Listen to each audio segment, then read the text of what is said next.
सत श्री अकाल, तुसीं देख रहे हैं पंजाब मेल यूएसए टीवी। मैं वरुण कौर मान। खबरां दे बुलेटिन दे विच तुहाडा स्वागत। खबरां दे बुलेटिन दे स्पॉन्सर रियल्टर गुरजतिंदर सिंह रंधावा। इन्हां तो हर तरीके की प्रॉपर्टी खरीदी वेची जा सकती है। इन्हां दे फोन नंबर तुसीं स्क्रीन ते देख सकते हो। ते हुण पेश ने पहलां चोणवीआं खबरां।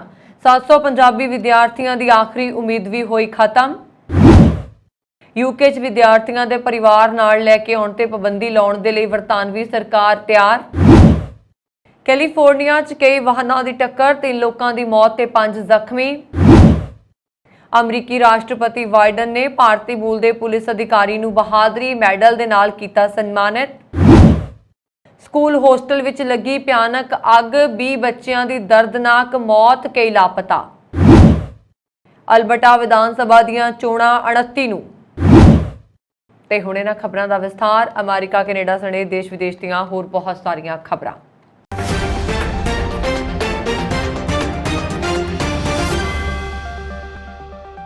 कैनेडा विच डिपोर्टेशन का सामना कर रहे सैकड़े पंजाबी विद्यार्थियों की आखिरी उम्मीद भी खत्म हो गई जदों इमीग्रेशन और रिफ्यूजिज बोर्ड ने 25 साल की करमजीत कौर नूं 29 मई तक डिपोर्ट करने के हुक्म दे दिते।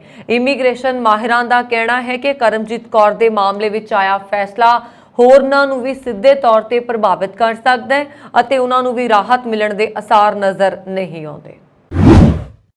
यूके विच विद्यार्थियों के परिवार नाल लैके आउण ते पाबंदी लाउण दे लई बरतानवी सरकार लगभग तैयार है। यह खबर उस समय आई जदों यूके च प्रवास गिणती 10 लाख तक पहुंचण दीआं संभावनावां ने। ये अंकड़े अगले दिनां च जारी होण वाले ने। प्रधानमंत्री ऋषि सुनक ने पिछले साल प्रवास गिणती घटाउण दा वादा कीता सी। यूके च विद्यार्थी वीज़ास दी वरतों करके यूके आउण वाले लोकां दी गिणती 1,35,788 तक पहुंच गई है, जो 2019 के मुकाबले 9 गुणा वध है। नवे नियम अगले कुछ दिनों तक ऐलाने जाने दीआं संभावनावां ने, पर मुढ़लियां रिपोर्टां के अनुसार मास्टर और पोस्ट ग्रेजुएट करने वाले विद्यार्थी प्रभावित होंगे, जबकि PhD करने वाले विद्यार्थियों ते ये नियम लागू नहीं होंगे। रिपोर्टां च कहा गया कि गृह मंत्री सुहेला विदेशी कामियां नूं इत्थे आउण दे लई घट्टो घट्ट सालाना वेतन 26,000 पाउंड तो वधा के 33,000 पाउंड तक करना चाहुंदे ने। इह प्रस्ताव नूं मंत्री रॉबर्ट ने भी समर्थन दिता सी। अमरीका विच सोमवार नूं कैलीफोर्निया के हाईवे 101 ते कई वाहन आपस विच टकरा गए। इस हादसे च घट्टो घट्ट 3 लोगों की मौत हो गई और 5 होर जख्मी हो गए। कैलीफोर्निया हाईवे पेट्रोल टीम ने यह जानकारी दी। अधिकारियों ने दस्सिया कि देर रात 6 वाहन आपस विच टकरा गए। उन्होंने दस्सिया कि उत्तर वाल जा रहा एक पिकअप ट्रक सड़क के डिवाइडर के नाल टकरा गया, जिस तो बाद एक कई वाहन आपस विच टकराए। उन्होंने दस्सिया कि 4 होर कारां पिकअप ट्रक नाल टकरा गईयां। अधिकारियों के मुताबक जिवें तिन्ने ड्राइवर अपनी कार तो बाहर निकले तो एक होर कार टकरा गई, जिस कारण दोवें कारां विचाले टक्कर हो गई, जिस कारण 3 लोगों की मौत हो गई। सड़क हादसे विच 5 जख्मियों नूं स्थानक हॉस्पिटल लिजाया गया। हादसे की जांच की जा रही है और पीड़ितां की पछाण नहीं हो सकी। कैलीफोर्निया के आवाजाही विभाग के अनुसार उत्तरी और दक्षिण वाल जाण वालियां लाइनां नूं लगभग 9 घंटिया तक बंद रहण तो बाद दोबारा खोलिया गया। अमरीकी राष्ट्रपति जो बाइडन ने न्यूयॉर्क पुलिस विभाग के भारतीय मूल के एक अधिकारी और 9 होर लोगों नूं बहादरी मैडल के नाल सन्मानित किया। यह बहादरी मैडल जनतक सुरक्षा अधिकारियों लई देश का सर्वोच्च पुरस्कार है। सुमित सुलान नूं व्हाइट हाउस विच बुधवार नूं आयोजित एक समारोह च सन्मानित किया गया। सुमित ने जनवरी दे विच न्यूयॉर्क शहर विच एक घरेलू हिंसा कॉल की जांच दौरान अपने 2 सहयोगियों की हत्या करने वाले एक फरार अपराधी नूं गोली मार दी सी। पुलिस के मुताबिक 3 पुलिस मुलाजम सुलान, जेसन और विलवर्ट मोरा न्यूयॉर्क के हार्लेम इलाके 911 नंबर की कॉल की जांच करने के लिए एक परेशान औरत कोल गए सी, जिसके वड्डे बेटे ने महिला और अपने भरा नूं धमकी दी सी। सजा याफ्ता लड़के ने तीनों अधिकारियों ते निशाना लगा के हमला कर दिता, जिस विच रिवेरा और मोरा गंभीर रूप नाल जख्मी हुए, जिन्हां दी बाद विच मौत हो गई। अमरीकी राष्ट्रपति ने नवनियुक्त पुलिस अधिकारी होने के बावजूद तेजी नाल कार्रवाई करने के लिए 17 मई नूं आयोजित एक समारोह च सुलान की तारीफ की सी। ਗੁਆਨਾ ਵਿੱਚ ਇੱਕ ਸਕੂਲ ਦੇ ਹੋਸਟਲ ਵਿੱਚ ਅੱਗ ਲੱਗਣ ਕਾਰਨ ਘੱਟੋ-ਘੱਟ 20 ਬੱਚੇ ਸੁੱਤੇ ਹੀ ਮੌਤ ਦੇ ਮੂੰਹ ਵਿੱਚ ਚਲੇ ਗਏ। ਮੀਡੀਆ ਰਿਪੋਰਟ ਵਿੱਚ ਸੋਮਵਾਰ ਨੂੰ ਇਹ ਜਾਣਕਾਰੀ ਦਿੱਤੀ ਗਈ। sun.co.uk ਦੀ ਰਿਪੋਰਟ ਦੇ ਮੁਤਾਬਕ ਐਤਵਾਰ ਦੀ ਰਾਤ ਨੂੰ ਸੈਂਟਰਲ ਗੁਆਨਾ ਦੇ ਮਹੀਦੀਆ ਸੈਕੰਡਰੀ ਸਕੂਲ ਵਿੱਚ ਅੱਗ ਰਾਤ ਕਰੀਬ 11:40 ਤੇ ਲੱਗੀ।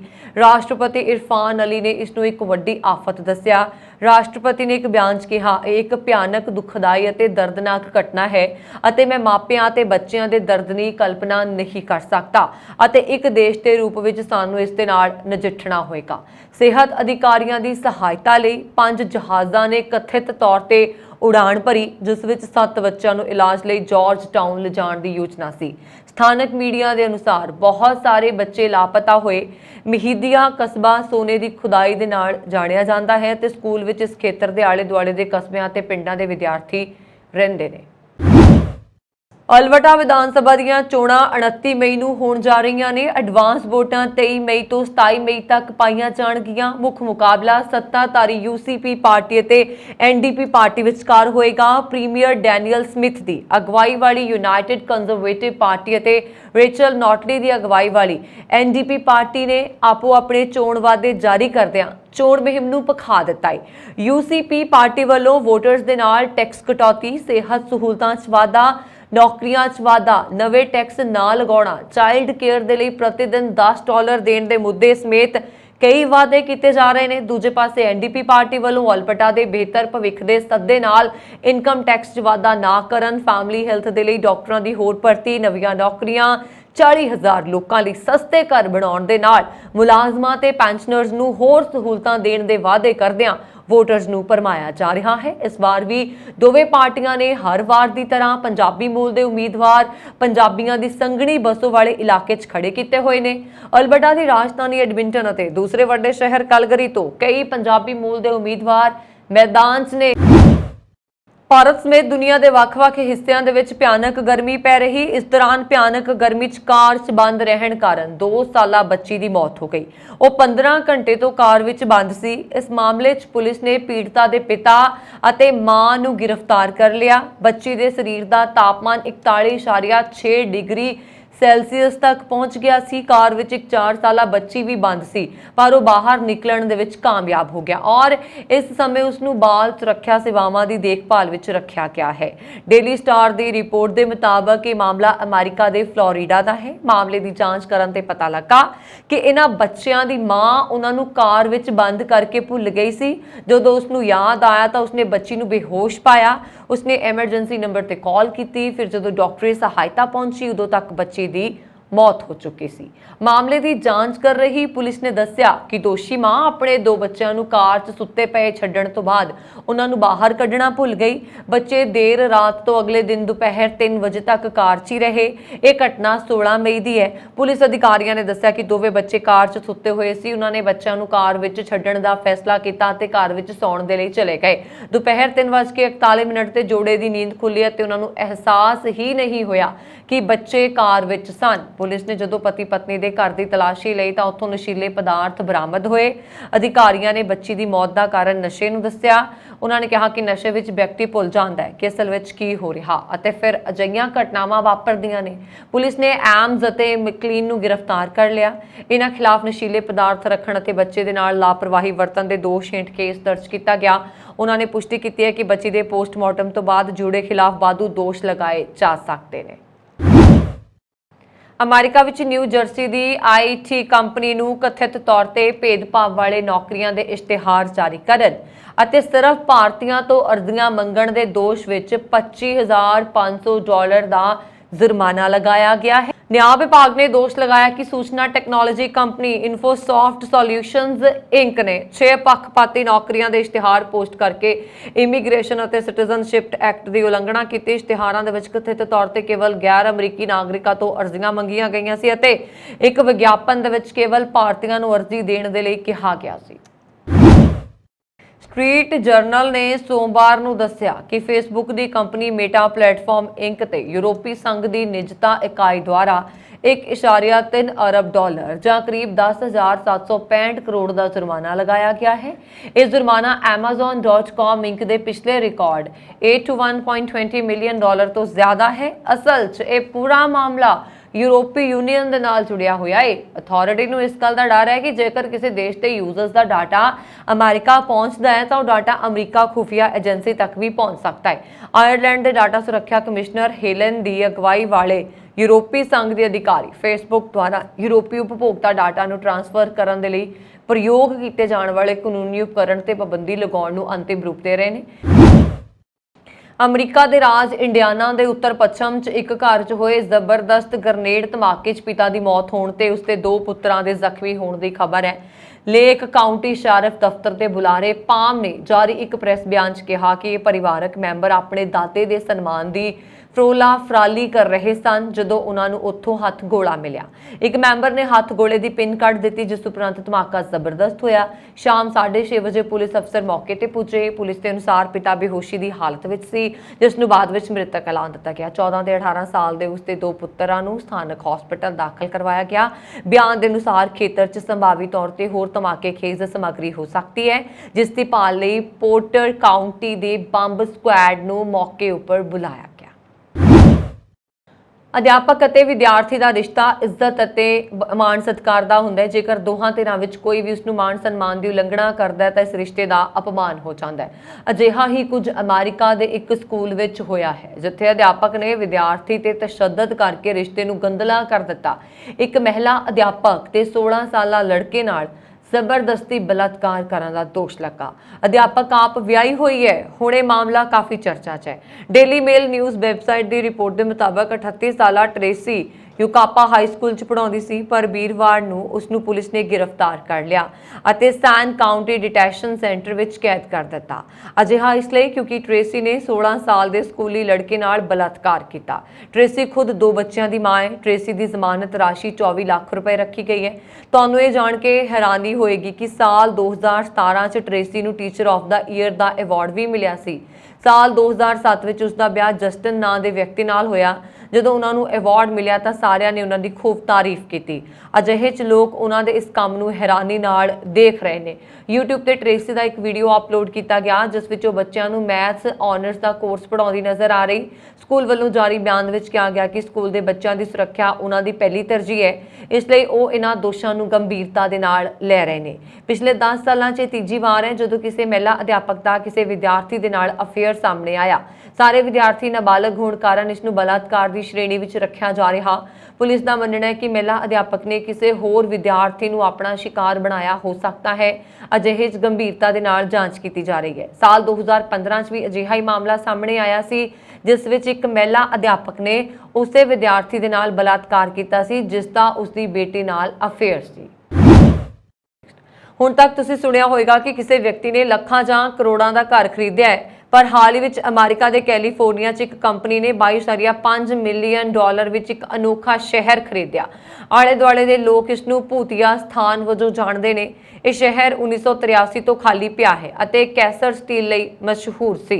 ਇੱਕ ਨਿਊਜ਼ ਰਿਪੋਰਟ ਦੇ ਮੁਤਾਬਕ ਇਸ ਅਨੋਖੇ ਸ਼ਹਿਰ ਦਾ ਨਾਮ ਈਗਲ ਮਾਊਂਟੇਨ ਹੈ ਜੋ ਕੈਲੀਫੋਰਨੀਆ ਦੇ ਜੋਸ਼ੂਆ ਟਰੀ ਨੈਸ਼ਨਲ ਪਾਰਕ ਦੀ ਸਰਹੱਦ ਦੇ ਨਾਲ ਲੱਗਦਾ ਹੈ। ਇਸ ਨੂੰ ਹਾਲ ਹੀ 'ਚ ਇਕੋਲੋਜੀ ਮਾਊਂਟੇਨ ਹੋਲਡਿੰਗਸ ਨਾਂ ਦੀ ਕੰਪਨੀ ਨੇ ਖਰੀਦਿਆ। ਕਾਰੋਬਾਰੀ ਪਤੇ ਨੂੰ ਛੱਡ ਕੇ ਕੰਪਨੀ ਬਾਰੇ ਜ਼ਿਆਦਾ ਜਨਤਕ ਜਾਣਕਾਰੀ ਉਪਲਬਧ ਨਹੀਂ ਹੈ। ਇੱਕ ਹੋਰ ਨਿਊਜ਼ ਰਿਪੋਰਟ ਦੇ ਅਨੁਸਾਰ ਇਹ ਕੰਪਨੀ ਇਕੋਲੋਜੀ ਟਰਾਂਸਪੋਰਟੇਸ਼ਨ ਸਰਵਿਸਿਜ਼ ਨਾਲ ਜੁੜੀ ਹੋਈ ਹੈ ਤੇ ਆਪਣੇ ਨਾਲ ਲਾਲ ਵੱਡੇ ਰਿਗਸ ਦੇ ਲਈ ਜਾਣੀ ਜਾਂਦੀ ਹੈ। ਇਹ ਸ਼ਹਿਰ ਕਿਸੇ ਸਮੇਂ ਘਰਾਂ ਜਾਂ ਕਾਰੋਬਾਰਾਂ ਤੇ ਇੱਕ ਹਾਈ ਸਕੂਲ ਦੇ ਨਾਲ ਵੱਧ ਫੁੱਲ ਰਿਹਾ ਸੀ ਪਰ ਇਸ ਦੀ ਗਿਰਾਵਟ 1970 ਦੇ ਦਹਾਕੇ 'ਚ ਕੈਸਰ ਸਟੀਲ ਦੇ ਕਰਮਚਾਰੀਆਂ ਦੀ ਗਿਣਤੀ ਘਟਾਉਣ ਨਾਲ ਸ਼ੁਰੂ ਹੋ ਗਈ ਸੀ ਤੇ 40 ਸਾਲ ਪਹਿਲਾਂ 1983 'ਚ ਬੰਦ ਹੋ ਗਈ ਸੀ। ਅਗਲੇ ਮਹੀਨੇ ਪ੍ਰਧਾਨ ਮੰਤਰੀ ਨਰਿੰਦਰ ਮੋਦੀ ਦੀ ਅਮਰੀਕਾ ਦੀ ਇਤਿਹਾਸਕ ਯਾਤਰਾ ਤੋਂ ਪਹਿਲਾਂ ਭਾਰਤੀ ਅਮਰੀਕੀਆਂ ਦੀ 18 ਜੂਨ ਨੂੰ ਅਮਰੀਕਾ ਦੇ 20 ਸ਼ਹਿਰਾਂ 'ਚ ਭਾਰਤ ਏਕਤਾ ਦਿਵਸ ਮਾਰਚ ਨਾਲ ਉਹਨਾਂ ਦਾ ਸਵਾਗਤ ਕਰਨ ਦੀ ਯੋਜਨਾ ਹੈ। ਇਹ ਐਲਾਨ ਪ੍ਰਬੰਧਕਾਂ ਨੇ ਕੀਤਾ ਹੈ। ਪ੍ਰਧਾਨ ਮੰਤਰੀ ਮੋਦੀ ਜੂਨ ਵਿੱਚ ਅਮਰੀਕੀ ਰਾਸ਼ਟਰਪਤੀ ਜੋ ਬਾਈਡਨ ਅਤੇ ਪਹਿਲੀ ਮਹਿਲਾ ਜਿਲ ਬਾਈਡਨ ਦੇ ਸੱਦੇ ਤੇ ਆਪਣੇ ਪਹਿਲੇ ਸਰਕਾਰੀ ਦੌਰੇ ਤੇ ਜਾਣਗੇ। ਅਮਰੀਕੀ ਰਾਸ਼ਟਰਪਤੀ ਅਤੇ ਪਹਿਲੀ ਮਹਿਲਾ 22 ਜੂਨ ਨੂੰ ਇੱਕ ਸਰਕਾਰੀ ਰਾਤ ਦੇ ਖਾਣੇ ਦੀ ਮੋਦੀ ਦੀ ਮੇਜ਼ਬਾਨੀ ਕਰਨਗੇ। ਭਾਰਤੀ ਅਮਰੀਕੀ ਪ੍ਰਧਾਨ ਮੰਤਰੀ ਮੋਦੀ ਦੀ ਯਾਤਰਾ ਨੂੰ ਲੈ ਕੇ ਉਤਸ਼ਾਹਿਤ ਨੇ। ਭਾਰਤੀ ਭਾਈਚਾਰਾ 18 ਜੂਨ ਨੂੰ ਇੱਥੇ ਵਾਸ਼ਿੰਗਟਨ ਡੀਸੀ ਦੇ ਰਾਸ਼ਟਰੀ ਸਮਾਰਕ ਤੇ ਇਕੱਠ ਕਰ ਰਿਹਾ। ਭਾਈਚਾਰੇ ਦੇ ਨੇਤਾ ਅਡਾਪਾ ਪ੍ਰਸਾਦ ਜੋ ਕਿ ਭਾਜਪਾ ਯੂਐਸ ਦੇ ਓਵਰਸੀਜ਼ ਫਰੈਂਡਸ ਦੇ ਕੌਮੀ ਬੁਲਾਰੇ ਨੇ ਕਿਹਾ ਕਿ ਇੱਥੇ ਵਾਸ਼ਿੰਗਟਨ ਸਮਾਰਕ ਤੋਂ ਲਿੰਕਨ ਯਾਦਗਾਰ ਤੱਕ ਮਾਰਚ ਹੋਏਗਾ, ਜਿਸ ਨੂੰ ਭਾਰਤੀ ਏਕਤਾ ਦਿਵਸ ਦਾ ਨਾਂ ਦਿੱਤਾ ਗਿਆ ਹੈ ਤੇ ਇਹ ਮੋਦੀ ਦੇ ਸਵਾਗਤ ਦਾ ਕੀਤਾ ਜਾ ਰਿਹਾ ਹੈ ਤਿਆਰੀ।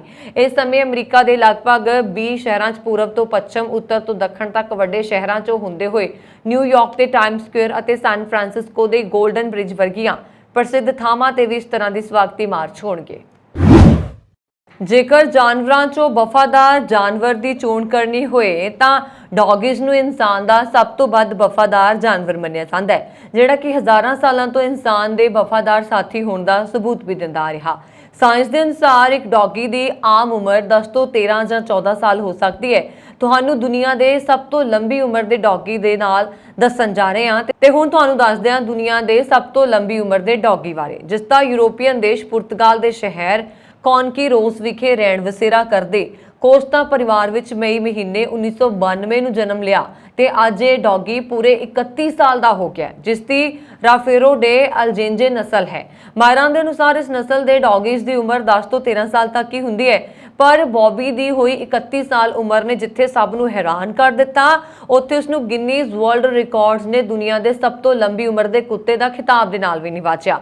ਬੌਬੀ ਦੇ ਮਾਲਕ ਲਿਨੇਨ ਕੋਸਟਾ ਨੇ ਦੱਸਿਆ ਕਿ ਇਹ ਡੌਗੀ ਨਹੀਂ ਸਗੋਂ ਉਸਦੇ ਪਰਿਵਾਰ ਦਾ ਮੈਂਬਰ ਹੈ, ਜਿਸ ਨੇ ਸਾਡੇ ਪਰਿਵਾਰ ਦੀਆਂ 3 ਪੀੜ੍ਹੀਆਂ ਨਾਲ ਵਫਾਦਾਰੀ ਨਿਭਾਈ ਹੈ। ਬੌਬੀ ਉਸਦੇ ਦਾਦੇ ਦੇ ਪਿਤਾ ਭਰਾ ਨਾਲ ਰਹੇ ਪਰ ਹੁਣੇ ਦੁਨੀਆ ਤੇ ਨਹੀਂ ਰਹੇ। ਇਸ ਸਮੇਂ ਬੌਬੀ ਉਸ ਨਾਲ ਜੀਵਨ ਬਤੀਤ ਕਰ ਰਿਹਾ। ਬੌਬੀ ਜਿਸ ਨਸਲ ਦਾ ਡੌਗੀ ਹੈ, ਇਸ ਨਸਲ ਦੇ ਡੌਗੀ ਦੇਸ਼ ਵਿੱਚ ਪਸ਼ੂਆਂ ਦੇ ਝੁੰਡਾਂ ਦੀ ਦੇਖ-ਰੇਖ ਕਰਨ ਦੇ ਲਈ ਰੱਖਦੇ ਨੇ, ਜਿਹੜੇ ਕਿ ਪਹਾੜੀ ਇਲਾਕੇ 'ਚ ਰਹਿ ਕੇ ਖੁਸ਼ ਹੁੰਦੇ ਨੇ। ਬੌਬੀ ਦੀ ਵਫਾਦਾਰੀ ਤੇ ਲੰਬੀ ਉਮਰ ਦੇ ਮੱਦੇਨਜ਼ਰ ਉਸਨੇ ਬੌਬੀ ਦਾ 31ਵਾਂ ਜਨਮ ਦਿਨ ਦੁਨੀਆ ਭਰ ਦੇ ਮਹਿਮਾਨਾਂ ਨਾਲ ਅਮਰੀਕਾ, ਜਾਪਾਨ ਅਤੇ ਜੋ ਯੂਰਪ ਤੋਂ ਆਏ ਸਨ ਡਾਂਸ ਪਾਰਟੀ ਕਰਕੇ ਮਨਾਇਆ। ਪ੍ਰਧਾਨ ਮੰਤਰੀ ਜਸਟਿਨ ਟਰੂਡੋ ਦੇ ਹਰਮਨ ਪਿਆਰਾ ਆਗੂ ਹੋਣ ਦੇ ਅਕਸ ਨੂੰ ਖੌਰਾ ਲੱਗ ਗਿਆ ਲੱਗਦਾ ਹੈ। ਕੌਮੀ ਪੱਧਰ ਉੱਤੇ ਕਰਵਾਏ ਗਏ ਇੱਕ ਨਵੇਂ ਅਧਿਐਨ ਤੋਂ ਸਾਹਮਣੇ ਆਇਆ ਹੈ ਕਿ ਇਸ ਮਾਮਲੇ ਦੇ ਵਿੱਚ ਕੈਨੇਡੀਅਨ 2 ਹਿੱਸਿਆਂ 'ਚ ਵੰਡੇ ਗਏ ਨੇ। 5 ਵਿੱਚੋਂ 2 ਕੈਨੇਡੀਅਨਸ ਦਾ ਅਜੇ ਵੀ ਇਹੋ ਆਖਣਾ ਹੈ ਕਿ ਉਹ ਪ੍ਰਧਾਨ ਮੰਤਰੀ ਵਜੋਂ ਟਰੂਡੋ ਨੂੰ ਹੀ ਪਸੰਦ ਕਰਦੇ ਨੇ, ਪਰ ਅੱਧੇ ਤੋਂ ਵੱਧ ਦਾ ਅੱਜਕੱਲ ਕਹਿਣਾ ਹੈ ਕਿ ਉਹ ਅਜਿਹੀ ਰਾਏ ਨਹੀਂ ਰੱਖਦੇ। ਐਂਗਸ ਰੀਡ ਵੱਲੋਂ ਕਰਵਾਏ ਗਏ ਅਧਿਐਨ 'ਚ ਪਤਾ ਲਗਾਉਣ ਦੀ ਕੋਸ਼ਿਸ਼ ਕੀਤੀ ਗਈ ਕਿ 8ਵੀਂ ਸਾਲ ਵਿੱਚ ਪਹੁੰਚਣ ਉੱਤੇ ਆਪਣੇ ਆਫਿਸ ਵਿੱਚ ਟਰੂਡੋ ਦੇ ਪੂਰਵਜਾਂ ਦਾ ਜੋ ਅਕਸ ਸੀ, ਟਰੂਡੋ ਕਿੱਥੇ ਖੜਦੇ ਸਨ। ਵੱਡੀ ਪੱਧਰ ਉੱਤੇ ਨਤੀਜੇ ਟਰੂਡੋ ਦੇ ਹੱਕ ਵਿੱਚ ਰਹੇ, ਜਦਕਿ ਵੱਡੀ ਗਿਣਤੀ ਲੋਕਾਂ ਵੱਲੋਂ ਟਰੂਡੋ ਲਈ ਨਾਮਨਜ਼ੂਰੀ ਵੀ ਦਿੱਤੀ ਗਈ। ਆਪਣੇ ਕੈਰੀਅਰ ਦੇ ਇਸ ਮੁਕਾਮ ਉੱਤੇ ਪਿਛਲੇ 3 ਪ੍ਰਧਾਨ ਮੰਤਰੀਆਂ ਦਾ ਜੋ ਅਪਰੂਵਲ ਰੇਟ ਸੀ 40% ਹਾਸਲ ਕਰਕੇ ਟਰੂਡੋ ਦਾ ਉਹਨਾਂ ਨਾਲੋਂ ਵੱਧ ਅਪਰੂਵਲ ਰੇਟ ਪਾਇਆ ਗਿਆ ਹੈ। ਇਸ ਮਾਮਲੇ ਦੇ ਵਿੱਚ ਕੇਵਲ ਜੀਨ ਕ੍ਰੈਚੀਅਨ ਹੀ ਟਰੂਡੋ ਤੋਂ ਅੱਗੇ ਨੇ। ਮਈ ਦੇ ਸ਼ੁਰੂ ਵਿੱਚ 1600 ਕੈਨੇਡੀਅਨਸ ਉੱਤੇ ਕੀਤੇ ਗਏ ਸਰਵੇਖਣ ਤੋਂ ਇਹ ਤੱਥ ਨਿਕਲ ਕੇ ਸਾਹਮਣੇ ਆਏ ਨੇ।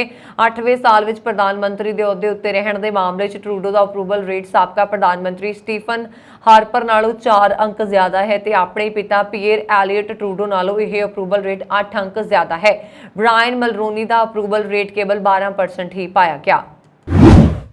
ਵੀਰਵਾਰ ਨੂੰ ਹਾਊਸ ਆਫ ਕਾਮਨਸ ਵਿੱਚ ਫੈਡਰਲ ਲਿਬਰਲ ਸਰਕਾਰ ਦਾ gun control legislation bill C-21 pass ਹੋ ਗਿਆ।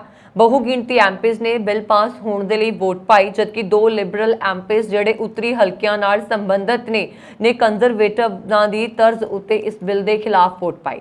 ਪਹਿਲੀ ਵਾਰੀ ਪੇਸ਼ ਕੀਤੇ ਜਾਣ ਤੋਂ 1 ਸਾਲ ਪਹਿਲਾਂ ਇਹ ਬਿੱਲ ਪਾਸ ਹੋਇਆ ਹੈ। ਮਈ 2022 ਵਿੱਚ ਜਦੋਂ ਇਸ ਪੇਸ਼ ਕੀਤਾ ਗਿਆ ਸੀ ਇਸ ਨੂੰ, ਤਾਂ ਉਸ ਨਾਲੋਂ ਹੁਣ ਇਸ ਵਿੱਚ ਕਾਫੀ ਪਸਾਰ ਹੋਇਆ। ਇਸ ਮਹੀਨੇ ਦੇ ਸ਼ੁਰੂ ਵਿੱਚ ਪਬਲਿਕ ਸੇਫਟੀ ਮੰਤਰੀ ਮਾਰਕੋ ਨੇ ਬਿੱਲ ਵਿੱਚ ਪ੍ਰਸਤਾਵਿਤ ਗਨ ਕੰਟਰੋਲ ਮਾਪਦੰਡਾਂ ਦੇ ਪਸਾਰ ਤੇ ਇਸ ਬਿੱਲ ਵਿੱਚ ਕੀਤੀਆਂ ਗਈਆਂ ਸੋਧਾਂ ਪੇਸ਼ ਕੀਤੀਆਂ। ਇਸ ਬਿੱਲ ਵਿੱਚ ਕੀਤੀਆਂ ਗਈਆਂ ਸੋਧਾਂ ਪਸਾਰ ਤੇ ਤਬਦੀਲੀਆਂ ਤੋਂ ਬਾਅਦ ਇਸ ਦਾ ਰੂਪ ਕੁਝ ਇਸ ਤਰ੍ਹਾਂ ਹੋ ਗਿਆ। ਇੱਕ ਵਾਰੀ ਬਿੱਲ ਲਾਗੂ ਹੋਣ ਤੋਂ ਬਾਅਦ ਕ੍ਰਿਮੀਨਲ ਕੋਡ ਦੀ ਤਕਨੀਕੀ ਪਰਿਭਾਸ਼ਾ ਵਿੱਚ ਅਸੌਲਟ ਸਟਾਈਲ ਹਥਿਆਰਾਂ ਉੱਤੇ ਪਾਬੰਦੀ ਲੱਗ ਜਾਏਗੀ। ਗੋਸਟ ਗਨਜ਼ ਤਿਆਰ ਕਰਨ ਜਾਂ ਇਹਨਾਂ ਨੂੰ ਖਰੀਦਣ ਉੱਤੇ ਵੀ ਕਾਨੂੰਨੀ ਤੌਰ ਉੱਤੇ ਰੋਕ ਹੋਏਗੀ। ਇੰਡੀਜੀਨਸ ਟ੍ਰੀਟ ਅਧਿਕਾਰਾਂ ਨੂੰ ਬਰਕਰਾਰ ਰੱਖਣ ਦੀ ਸਰਕਾਰੀ ਸ਼ਬਦਾਵਲੀ ਨੂੰ ਸਪਸ਼ਟ ਕੀਤਾ ਗਿਆ। ਪ੍ਰਭਾਵੀ ਹੋਣ ਤੋਂ ਬਾਅਦ ਇਸ ਨੂੰ 5 ਸਾਲ ਬਾਅਦ ਤਕਨੀਕੀ ਪਰਿਭਾਸ਼ਾ ਦਾ ਪਾਰਲੀਮਾਨੀ ਮੁਲਾਂਕਣ ਕੀਤਾ ਜਾਏਗਾ, ਪਰ ਵਿਰੋਧੀ ਧਿਰ ਕੰਜ਼ਰਵੇਟਿਵ ਦਾ ਕਹਿਣਾ ਹੈ ਕਿ ਕਾਨੂੰਨ ਦੀ ਪਾਲਣਾ ਕਰਨ ਵਾਲਿਆਂ ਨੂੰ ਇਸ ਕਾਨੂੰਨ ਰਾਹੀਂ ਨਿਸ਼ਾਨਾ ਨਹੀਂ ਬਣਾਉਣਾ ਚਾਹੀਦਾ। ਕੈਨੇਡਾ ਦੇ ਸਭ ਤੋਂ ਵੱਡੇ ਪਬਲਿਕ ਪੈਨਸ਼ਨ ਫੰਡਸ ਵੱਲੋਂ ਚਾਈਨਾ ਵਿੱਚ ਕੀਤੇ ਗਏ ਨਿਵੇਸ਼ ਦਾ ਨਿਰੀਖਣ ਕਾਫੀ ਵੱਧ ਗਿਆ ਹੈ। ਅਜਿਹਾ ਦੋਵਾਂ ਦੇਸ਼ਾਂ ਦਰਮਿਆਨ ਖੱਟੇ ਹੋ ਰਹੇ ਸੰਬੰਧਾਂ ਕਾਰਨ ਹੋਇਆ। ਇਸ ਤੋਂ ਇਲਾਵਾ ਇਹ ਦੇਸ਼ ਵੀ ਲਾਏ ਜਾ ਰਹੇ ਨੇ ਕਿ ਇਹਨਾਂ ਵਿੱਚੋਂ ਕੁਝ ਨਿਵੇਸ਼ ਨਾਲ ਚੀਨ ਦੀ ਜੂਇਗਰ ਘੱਟ ਗਿਣਤੀਆਂ ਦਾ ਸ਼ੋਸ਼ਣ ਵੀ ਕੀਤਾ ਜਾ ਰਿਹਾ। ਪਿੱਛੇ ਜਿਹੇ ਕੈਨੇਡਾ ਚਾਈਨਾ ਦੇ ਸੰਬੰਧਾਂ ਦਾ ਅਧਿਐਨ ਕਰ ਰਹੀ ਪਾਰਲੀਮਾਨੀ ਕਮੇਟੀ ਨੂੰ ਓਨਟਾਰੀਓ ਟੀਚਰਸ ਪੈਨਸ਼ਨ ਪਲਾਨ ਤੇ British Columbia investment management corporation ਦੇ ਨੁਮਾਇੰਦਿਆਂ ਜਿਹੜੀ BBC ਦੇ ਪਬਲਿਕ ਸੈਕਟਰ ਵਰਕਰਸ ਦੀਆਂ ਪੈਨਸ਼ਨਾਂ ਮੈਨੇਜ ਕਰਦੀ ਹੈ ਨੇ ਦੱਸਿਆ ਕਿ ਉਹਨਾਂ ਵੱਲੋਂ ਚਾਈਨਾ ਵਿੱਚ ਸਿੱਧਾ ਨਵਾਂ ਨਿਵੇਸ਼ ਰੋਕ ਦਿੱਤਾ ਗਿਆ। ਇਹ ਰੋਕ ਉਸ ਸਮੇਂ ਲਗਾਈ ਗਈ ਜਦੋਂ ਇਹ ਦੋਸ਼ ਲੱਗੇ ਕਿ 2019 ਤੇ 2020 ਦੀਆਂ ਕੈਨੇਡੀਅਨ ਚੋਣਾਂ 'ਚ ਚਾਈਨਾ ਵੱਲੋਂ ਦਖਲਅੰਦਾਜ਼ੀ ਕੀਤੀ ਗਈ ਸੀ ਤੇ ਇਹ ਵੀ ਕਿ ਕਮਿਊਨਿਸਟ ਪਾਰਟੀ ਦਾ ਵਿਰੋਧ ਕਰਨ ਵਾਲੇ ਕੈਨੇਡੀਅਨਸ ਨੂੰ ਚਾਈਨਾ ਦੀ ਸਰਕਾਰ ਵੱਲੋਂ ਕਥਿਤ ਤੌਰ ਉੱਤੇ ਤੰਗ ਪਰੇਸ਼ਾਨ ਕੀਤਾ ਜਾ ਰਿਹਾ। ਇਸ ਤੋਂ 1 ਮਹੀਨਾ ਪਹਿਲਾਂ ਕੈਨੇਡਾ ਵੱਲੋਂ ਚਾਈਨਾ ਦੇ ਕਾਉਂਸਲਰ ਆਫਿਸ ਦੇ ਅਧਿਕਾਰੀਆਂ ਨੂੰ ਕੱਢ ਦਿੱਤਾ ਗਿਆ ਤੇ ਬਦਲਾਉ ਕਾਰਵਾਈ ਵਿੱਚ ਕੁਝ ਹੀ ਘੰਟਿਆਂ ਮਗਰੋਂ ਚਾਈਨਾ ਨੇ ਵੀ ਕੈਨੇਡੀਅਨ ਡਿਪਲੋਮੈਟਾਂ ਨੂੰ ਕੱਢ ਦਿੱਤਾ। ਚਾਈਨਾ ਨੇ ਇਹ ਵੀ ਦੋਸ਼ ਲਗਾਇਆ ਕਿ ਕੈਨੇਡਾ ਵੱਲੋਂ ਦੋਵੇਂ ਦੇਸ਼ਾਂ ਦੇ ਸੰਬੰਧਾਂ ਨੂੰ ਖਰਾਬ ਕੀਤਾ ਜਾ ਰਿਹਾ। ਪਰ ਇਸ ਦੌਰਾਨ ਕੈਨੇਡਾ ਦੇ 2 ਵੱਡੇ public pension investors Canada pension plan investment board ਤੇ ਕੈਸੇ depot and placement do Quebec ਨੇ ਆਖਿਆ ਕਿ ਉਹ ਦੁਨੀਆ ਦੇ ਦੂਜੇ ਸਭ ਤੋਂ ਵੱਡੇ ਅਰਥਚਾਰੇ ਵਿੱਚ ਨਿਵੇਸ਼ ਕਰਕੇ ਕੈਨੇਡੀਅਨਸ ਨੂੰ ਬਿਹਤਰ ਮੁਨਾਫਾ ਦਿਵਾਉਣਾ ਚਾਹੁੰਦੇ ਨੇ, ਪਰ ਉਹ ਇਹ ਵਾਅਦਾ ਵੀ ਕਰਦੇ ਨੇ ਕਿ ਉਹ ਪੂਰੀ ਜ਼ਿੰਮੇਵਾਰੀ ਦੇ ਨਾਲ ਚਾਈਨਾ ਵਿੱਚ ਨਿਵੇਸ਼ ਕਰਨਗੇ। ਸੰਯੁਕਤ ਰਾਸ਼ਟਰ ਦੇ ਹਿਊਮਨ ਰਾਈਟਸ ਆਫਿਸ ਨੇ ਪਿਛਲੇ ਸਾਲ ਅਗਸਤ ਵਿੱਚ ਆਖਿਆ ਕਿ ਚਾਈਨਾ ਵੱਲੋਂ ਆਪਣੇ ਪੱਛਮੀ ਜੀਨਜਿਆਂਗ ਰੀਜਨ ਵਿੱਚ ਜੂਈਗਰ ਕਮਿਊਨਿਟੀ ਖਿਲਾਫ ਸਖਤ ਵਧੀਕੀਆਂ ਕੀਤੀਆਂ ਜਾ ਰਹੀਆਂ ਨੇ, ਜਿਹੜੀਆਂ ਸਰਾਸਰ ਮਨੁੱਖੀ ਅਧਿਕਾਰਾਂ ਦੀ ਉਲੰਘਣਾ ਨੇ, ਪਰ ਚੀਨੀ ਸਰਕਾਰ ਇਸ ਨੂੰ ਅੱਤਵਾਦ ਖਿਲਾਫ ਲੜਾਈ ਦੱਸਦੀ ਹੈ। ਇਹ ਸਨ ਹੁਣ ਤੱਕ ਦੀਆਂ ਖਬਰਾਂ। ਮੈਨੂੰ ਵਰੁਣ ਕੌਰ ਮਾਨ ਨੂੰ ਦਿਵਾ ਗਿਆ ਤੇ ਹੋਰ ਖਬਰਾਂ ਦੇ ਲਈ ਸਾਡਾ YouTube ਚੈਨਲ ਪੰਜਾਬ ਮੇਲ USA TV ਜ਼ਰੂਰ ਸਬਸਕ੍ਰਾਈਬ ਕਰੋ ਜੀ। ਸ਼ੁਕਰੀਆ। ਸਤਿ ਸ਼੍ਰੀ ਅਕਾਲ।